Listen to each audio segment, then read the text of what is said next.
Hi folks, a vape cartridge is effectively a miniaturised atomizer tank, complete with a mouthpiece, and it contains all the hardware needed for a self-contained e-juice vaping setup.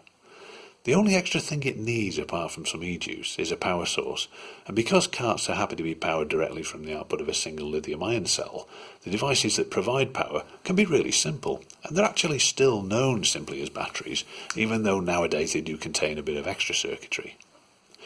You can also drive carts directly from mod boxes set to between 6 to 12 watts, but the 510 connector on many mods will completely cut off the airflow through the cart when it's screwed on firmly. And one makeshift way around this might be to loosen off the cart a little, or perhaps a neater solution is by using a grooved heatsink like this, which reliably restores the airflow to perfection. When you buy your typical battery, you get the battery itself, a USB charging lead, and normally one or more magnetic adapters which screws onto the bottom of the cartridges and allows you to click them easily into the battery's slot. Cartridges are bought separately, but they're easily available as a standard item from a variety of vendors. And then, once your cart is filled with D-juice, you're actually good to vape. Cartridges can be bought ready filled, but here I'll demonstrate how to make up your own using a very common cartridge, which is the 1ml Ccell TH210.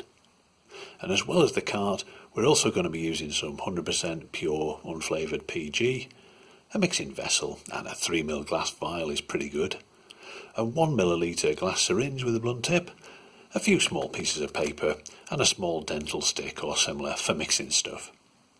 And then last but not least is our 500mg of freebase crystal DMT, and for this video purpose I'll be just demonstrating using some regular washing powder. First job is to get your ½ gram of DMT into the vial. Then add ½ ml of PG, a little at a time and stirring in between. And once it's all mixed together, we're left with a cloudy paste with a total volume of a convenient 1ml. So leave this for an hour or two at room temperature, stirring it every 15 minutes or so. Now personally, I don't use any external heat for this, and I find that any solids remaining after 2 hours are either best fished out or just left floating. And if you do go too mad with external heat, then you run the risk of turning your DMT e-juice liquid into like a thick gel, which will then forever need heat to re-liquefy it before each use. And here's what it might look like after an hour or two, and it's a case then of just transferring the mix into our cart and screwing on the mouthpiece. After that, all we need to do is screw on our magnetic adapter, click it into the battery, allow a minute for the juice to soak deep into the cart's internals, and then we're ready to vape. There is a vaping technique, but it is pretty simple. Carts don't have a massive airflow, and often the vapour can be concentrated and quite harsh. But one easy way around this is to dilute the incoming vapour from the mouthpiece with a bit of ambient air from the corners of your mouth. And in the case of some batteries, loosening off the magnetic adapter a little has a similar effect. But once you have this sorted, it's just a case of taking long, slow toques and holding the vapour in your lungs for long enough for your lung tissues to fully absorb the DMT.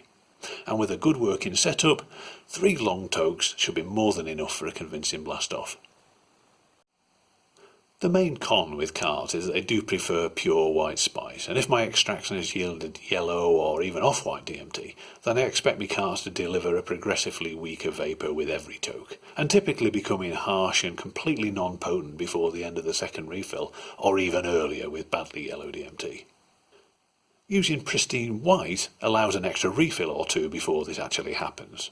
So it might be best to regard carts as disposable and just find a cheap source for buying in bulk, maybe 10 or 20 at a time. But apart from that, cartridge vaping can be a really simple, inexpensive and phenomenally effective entry point for anybody interested in trying DMT for the first time, but without having to do a ton of research into the latest vaping technology. Hope you found the video of interest. Maximum respect, and I'll catch you again very soon. Bye bye.